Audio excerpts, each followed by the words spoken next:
My uncle announced at the family reunion. I'm selling your grandmother's farm, you kids don't deserve it. Everyone nodded except me. I asked, did you check who's listed on the current deed? He laughed.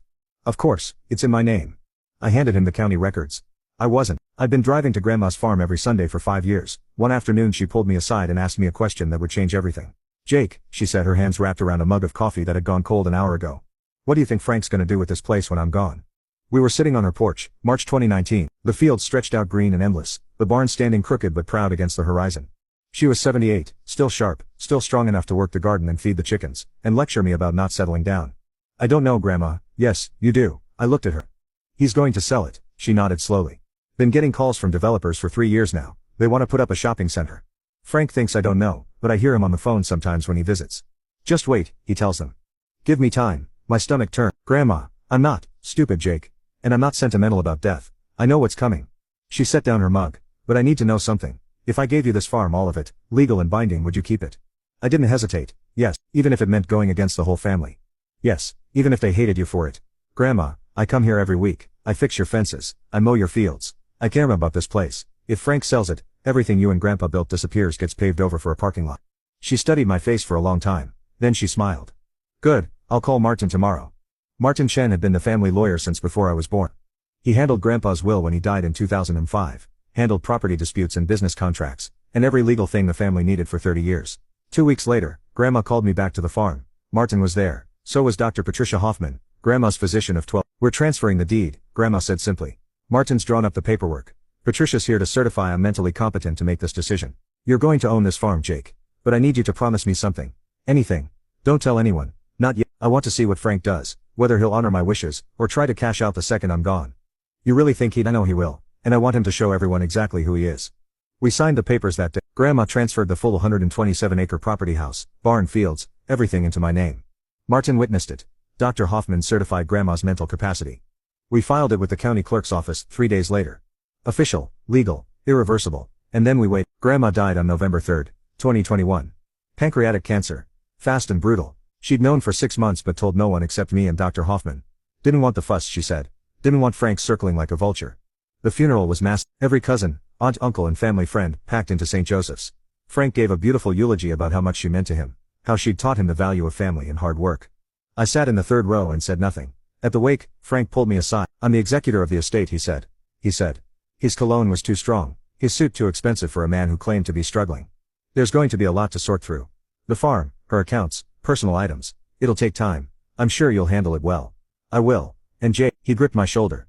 I know you were close to her. There's something specific you want. A photo, a piece of furniture. Let me know. Family comes first. I nodded. Thanks, Uncle Frank. He had no idea. For the next 18 months I watched Frank operate. He moved into Grandma's house 2 weeks after the funeral. Just temporarily, he told everyone, until we figure out what to do with the property. He stopped maintaining it almost immediately. The barn's roof started leaking. I offered to fix it. Frank said no. Too expensive. Not worth. The fences broke. I offered to replace the posts. Frank said no. We're selling anyway. Why bother? The fields grew wild. I offered to mow. Frank said no. Let it go. The developer doesn't care. Every Sunday I still drove out there, walked the property, took photos of the decay, documented every broken promise, every neglected corner, every sign that Frank was letting Grandma's legacy rot so he could justify selling it to the highest bidder. And I waited. The family reunion happened on July 15, 2023. 40 people in Grandma's backyard. Burgers on the grill, kids running through the overgrown fields. Everyone pretending everything was fine. Frank stood up at 3:47 p.m. with a glass of lemonade raised like he was proposing a toast. I want to talk about the farm, he said. The chatter died. It's been in the family for 80 years. Grandma and Grandpa built something incredible here. But times change. The property taxes are killing me. Maintenance costs are through the roof, and I just got an offer I can't refuse. My Aunt Sarah, Frank's wife, nodded along like this was rehearsed. Frank's been managing this property for years. He deserves to make the decision that's best for everyone. The developer wants to buy it, Frank continued. $2 million. They're going to put in a shopping center, restaurants, retail, jobs for the community. Cousin Tim raised his hand. What about keeping it in the family? I wish we could, Frank said, his voice dripping with false regret. But none of you help. You show up for Sunday dinners and act like you own the place, but when something breaks, when bills come due, I'm the only one dealing with it. That's when I spoke. You've been managing it into the ground. The backyard went silent. Frank's eyes snapped to me. What was that, Jake? Nothing. No, say it louder, let everyone hear what you think. I stood up. I said, you've been managing it into the ground. The barn's roof is collapsing, the fences are broken, half the fields are so overgrown they're useless. This place looks like shit, because you stopped caring the day Grandma died. That's because nobody helps. Frank's voice rose. You want to criticize? When's the last time you lifted a finger around here? Every Sunday for 5 years. I offered to fix the barn, you said no. I offered to mend the fences, you said no. I offered to mow the fields, you said no. You wanted it to look like this so you could justify selling it. How dare you? Did you actually read the will? I asked. Frank blinked. Of course I read it. I'm the executor, I'm not an idiot. And you checked the deed at the county office? Why would I need to check? He laughed, looked around at the family like I was crazy. The farm's been in my name since she died. I'm the executor, that's how estates work. You're absolutely sure the deed is in your name? Positive. He took a long drink of lemonade. Stop trying to cause trouble, Jay. You're embarrassing yourself. I reached into my bag, pulled out a manila folder and set it on the picnic table. What's that? Frank asked. County records. I pulled them yesterday afternoon at the clerk's office. His smile faltered just slightly. You're bluffing. Open it. He grabbed the folder, yanked out the papers. I watched his face change tan to pale, confident to confused to horrified. This is fake, he said. It's not. It's certified. See the county clerk stamp in the bottom right corner? That's Deborah Martinez's signature. She's been the clerk for 9 years. Frank's hands started shaking. This doesn't make any sense. The will said I was executor. The will said, you were executor of the estate. It didn't say you inherited the property. Those are two very different things. Aunt Sarah grabbed the papers from Frank's hands, read them. Her mouth fell open. Whose name is on the deed? Cousin Tim asked quietly. Mine, I said. The backyard erupted. That's impossible. Frank shouted. Your grandmother would never. She did. 3 months before she died. April 2, 2021. She transferred the full deed to the property. Had it witnessed by Martin Chen and notarized by Claire Stevenson at First National Bank. Filed it with the county on April 5. Why didn't anyone know? Sarah demanded. Because Grandma asked me to keep it quiet. She wanted to see what Frank would do. Whether he'd honor her wishes to keep the farm in the family, or whether he'd try to sell it the second she was gone. This is fraud. Frank slammed his hand on the table. Lemonade sloshed everywhere. You manipulated an old woman. She wasn't senile. I pulled another paper from my bag. This is a cognitive assessment from Dr. Patricia Hoffman, dated April 1, 2021. It certifies Grandma was fully mentally competent when she made the decision to transfer the deed. Hoffman has been Grandma's primary physician for 12 years. You want to argue she didn't know what she was doing? You'll have to prove it in court. Frank fumbled for his phone. I'm calling Martin. He'll straighten this out. Martin was the one who filed the paperwork. He's known about this for 2 years. That's impossible. Martin's the family lawyer. Which is why he followed Grandma's instructions. She was his client. Not you. Frank's finger hovered over his phone screen. His face had gone completely white. Don't bother calling him, I already told him this conversation was happening today. He's expecting to hear from you around 4 p.m. He said to tell you he has copies of everything. Update 3. Frank's lawyer, Richard Morrison, sent me a formal letter on July 18, claimed undue influence. Elder abuse. Demanded I voluntarily transfer the property back to Frank's name or face a lawsuit. I forwarded it to Martin Chen. He called me at 10:00 a.m. I've read Morrison's letter. It's bullshit, but we need to respond properly. Can you come to my office tomorrow?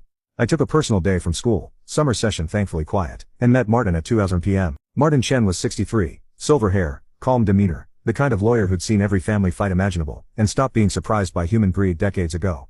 They're going to argue your grandmother wasn't competent, he said, that you manipulated her, but Dr. Hoffman certified. I know, and we have her assessment. But they'll find their own doctor to say she had diminished capacity. He leaned back in his chair. Here's what's going to happen. Morrison will file a complaint. We'll respond with the medical records, the notarization, my testimony as the witnessing attorney, and the bank notary statement. We'll prove the transfer was legitimate. How long will that take? 6 months. Maybe 8. But Jake, they're going to make this ugly. They'll question your relationship with your grandmother. They'll dig into your finances, looking for any evidence you pressured her. They'll try to paint you as greedy. I visited her every week for 5 years. I have photos, receipts from supplies I bought to fix the place, text messages with her. I have proof. Good, because you're going to need it. The lawsuit was filed on August 2, 2023. Frank Davis versus Jake Morrison. Complaint for constructive fraud and undue influence. It claimed I'd manipulated Grandma during her declining mental state, that I'd isolated her from family, that the property transfer was invalid because she lacked capacity to understand the consequences. Morrison requested the deed be nullified, and the property returned to the estate. Martin filed our response on August 24. It included Tafan that enlores to Batsimmt, photos showing my regular visits and maintenance work. Receipts for supplies, materials and repairs I'd personally funded. That and testimony from 3 neighbors who confirmed my weekly presence. Morrison tried to depose Dr. Hoffman on September 15. She destroyed him. Miss Davis was one of the sharpest people I've ever treated. Dr. Hoffman testified. At 78 her cognitive function was better than most 60-year-olds. She knew exactly what she was doing when she transferred that property. But didn't she have cancer? Morrison, pancreatic cancer, diagnosed in May 20. But the transfer happened in April, and cancer doesn't affect cognitive ability unless it metastasizes to the brain, which hers never did. Couldn't the stress of her diagnosis, no. She was lucid, articulate and deliberate. I was present when she explained her reasoning to Jake and Martin. She wanted the farm to go to someone who would preserve it. She specifically said she didn't trust Frank to keep it. Morrison's face went red. She said that word for word. Frank will sell it the second I'm gone. I know he will. I want Jake to have it. The deposition transcript was brutal. Martin sent me a copy with a note. This is over. They know they can't win. On October 3, 2023, Richard Morrison called Martin directly. My client is willing to settle. There's nothing to settle. Martin said, the deed is legitimate. Frank is willing to drop the lawsuit if Jake pays him $500,000, compensation for the work he put into managing the estate. Martin laughed. Frank managed nothing. He let the property decay for 18 months. Jake's not paying him a cent. Then we'll see you in court. Looking forward to it. The trial date was set for December 11, 2023, but on November 29, Morrison withdrew the complaint. No explanation, no settlement. Just a one-page notice. Plaintiff voluntarily dismisses all claims with prejudice. Martin called me immediately. It's over. Frank gave up. Why? Because he knows he'll lose. And because dragging this out cost money he doesn't have. Morrison probably told him he's wasting legal fees on an unwinnable case. I sat down in my classroom, 5th period planning block students at lunch, and felt something I hadn't felt in months: relief. So the farm is mine. The farm is yours, legally, permanently yours. Final update. I saw Frank one more time. December 18, 2023.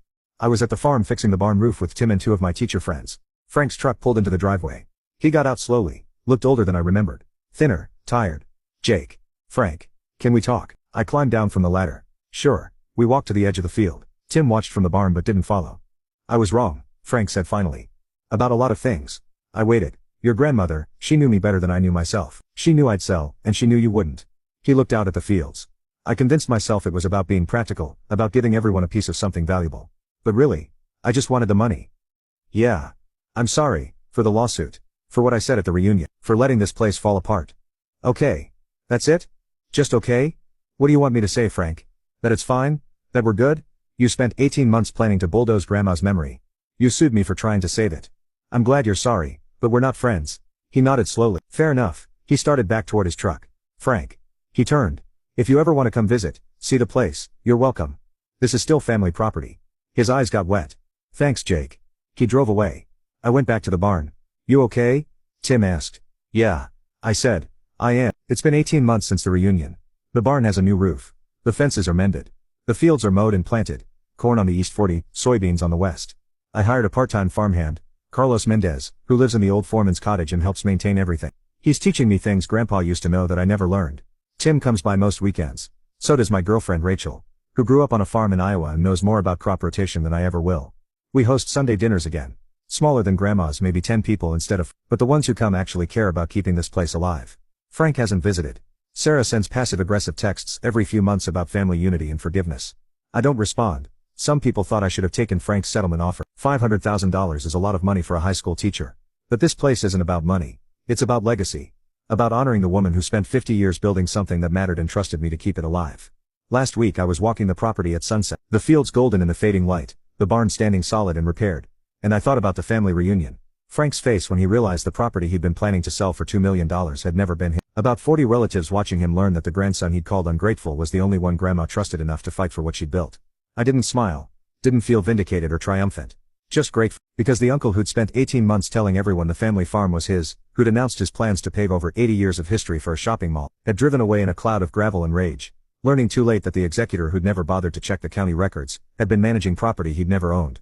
In front of 40 witnesses who'd now watched the truth explode in his face. And Grandma, wherever she was, finally got to see exactly what kind of man Frank really was. Just like she'd planned.